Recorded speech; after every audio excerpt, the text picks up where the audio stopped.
Hi everyone. मैंने जैसा आपको बताया कि कोई भी तकलीफ आपको हो गई हो, कोई बीमारी हो गई हो, तो उसके लिए सिर्फ दवा से काम नहीं चलेगा। दवा के साथ में आपको बैलेंस डाइट लेनी चाहिए, ऐसा डाइट जो आपके डिजीज़ के हिसाब से ज़रूरी है, आपके लिए ज़रूरी है। तो वो तो पर्सनलाइज्ड एक डाइट फॉलो होता है, वो बात की बात है, लेकिन एक ऐसा इंफॉर्मेटिव नॉलेज आपको होना चाहिए कि हमारे लिए क्या फ़ायदेमंद है, जो हम जनरल वे में अपने डाइट में शुमार कर सकते हैं, जिससे हम मजबूत रहे, इम्यूनिटी हमारी मजबूत रहे और हम डिजीज़ से बचे रहें। तो मैं अक्सर अपने यूट्यूब चैनल पर या फेसबुक पेज पर जो भी मेडिकल इन्फॉर्मेशन है, उसके साथ में जो भी मैं अपने किचन में बनाती हूँ, जो हेल्दी रहता है और आपके लिए बेनिफिशियल रहेगा, वो मैं आपके साथ ज़रूर शेयर करती हूँ। तो मैंने ग्रीन मूंग, जो हरा मूंग होता है ना, छिलके वाला, उसका जो सैंडविच बना था वो मैं आपके साथ शेयर की थी पिछले वीडियो में। और मेरे बहुत सारे जो फ्रेंड्स हैं और मेरे पेशेंट हैं, वो उसको बनाए हैं और उन्होंने कहा कि सचमुच इस तरीके से बना के हम टेस्टी बना सकते हैं किसी चीज़ को, और इन्जॉय भी कर सकते हैं और अपना बैलेंस डाइट भी फॉलो कर सकते हैं। तो उसी सिलसिले में मैं आज बना रही थी मूंग दाल का चाट, है ना। तो मूंग दाल का, वही जो हरा वाला मूंग दाल होता है, छिलके वाला जो मूंग दाल होता है, उसी का आप चाट भी बना सकते हैं। तो स्प्राउट करके भी बना सकते हैं या फिर आप उसको स्टीम करके भी बना सकते हैं, भाप पर भी बना सकते हैं। मैं जो आज बना रही हूँ वो स्टीम करके बनाई हूँ। तो स्टीम करके मेरे बच्चों को बहुत अच्छा लगता है, बहुत सॉफ्ट भी हो जाता है, डाइजेस्टेबल हो जाता है। तो आप इसको आराम से खा सकते हैं और टेस्टी भी लगता है। खास बात इसका क्या है कि इसका ग्लाइसेमिक इंडेक्स बहुत कम है, तो डायबिटिक लोग जो हैं वो भी खा सकते हैं, जिन्हें हार्ट का प्रॉब्लम है वो भी इसको खा सकते हैं।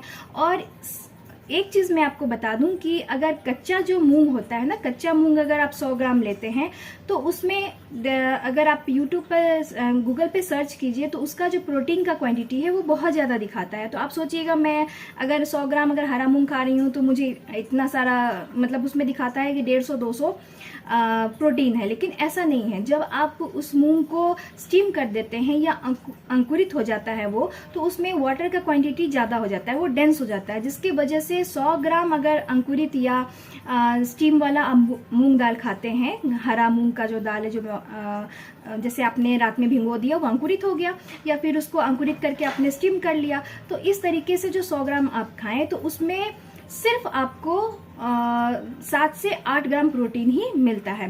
तो 7 से 8 ग्राम प्रोटीन भी कम नहीं होता है। अगर ब्रेकफास्ट में आपने इतना ले लिया तो आपको क्या है कि आपके वेट के हिसाब से ही प्रोटीन चाहिए ना। अगर आप 60 किलो के हैं तो 60 ग्राम ही प्रोटीन चाहिए, तो 8-9 ग्राम तो आपको यहीं से मिल गया। और उसका जो कैलोरी होता है वो 100 ग्राम ही कैलोरी होता है, तो कैलोरी भी बहुत कम मिली आपको।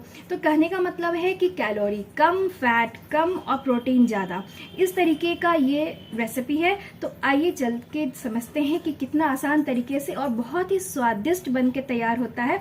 जैसा मैं आपको बता रही हूँ उस तरीके से ज़रूर बनाइएगा और बना के मुझे कमेंट करके बताइएगा कि आपने बनाया तो किन, आपके घर में किसको किसको पसंद आया।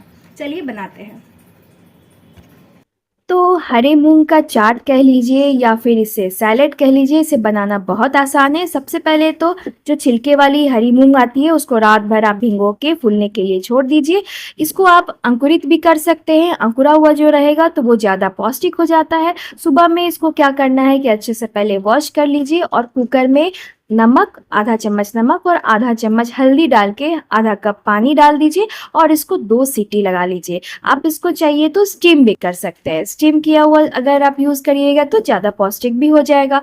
उसके बाद जो भी आपके पास सैलेड के लिए जो सब्जियां हैं वो आप ले सकते हैं। मैंने यहाँ पर खीरा, टमाटर, बीटरूट, गाजर, प्याज और आलू, इन सारे चीज़ों को महीन महीन यानी कि चौकोर चौकोर छोटे छोटे पीसेज में काट लिया है। हमारा जो मूंग दाल है वो भी अच्छे से बॉईल हो चुका है, तो हम इसको निकाल लेंगे एक बाउल में। उसके बाद जितनी भी हमारी कटी हुई सब्जियां हैं सैलेड के लिए, वो सारा आप इसमें पहले मिक्स कर लीजिए। प्याज, टमाटर, खीरा, ककड़ी, हरा मिर्च, आलू, इन सारी चीज़ों को डाल के और कुछ सूखे मसाले ऐड करेंगे। और पहले तो हम नमक ऐड करेंगे, तो काला नमक और सादा नमक आप दोनों ही इस्तेमाल कर सकते हैं। मैंने डाला है थोड़ा सा मैगी मसाला, थोड़ा सा चाट मसाला, स्वाद के अनुसार आप डाल सकते हैं, आधा चम्मच या 1 चम्मच जितना अमाउंट है। सरसों का तेल ताकि जो सूखापन है वो नहीं रहे, नींबू का रस, और मैंने डाला है हाफ चम्मच के लगभग में ज़ीरा पाउडर और काली मिर्च का पाउडर। बस इतने ही मसाले हैं। आप चाहिए तो मसाले की क्वांटिटी को कम भी कर सकते हैं, चाहिए तो सिर्फ नमक काली मिर्च से ही आप इस सैलेड को तैयार कर सकते हैं। नींबू का रस ऊपर से निचोड़ दीजिए, बहुत ही टेस्टी बन के तैयार हो जाता है। मेरे बच्चों को थोड़ा सा मैगी मसाला और चाट मसाला अच्छा लगता है, तो थोड़ा चटक बनाने के लिए मैं थोड़ा थोड़ा डाल देती हूँ। इस तरीके से ये जो सैलेड है बहुत ही प्रोटीनियस बन के तैयार होता है, और हरा मूंग जो है ये तो हेल्दी होता ही है। तो इस तरीके से आप ब्रेकफास्ट में या शाम के जो इवनिंग स्नैक्स होते हैं उसमें आप इसको ज़रूर शुमार कीजिए।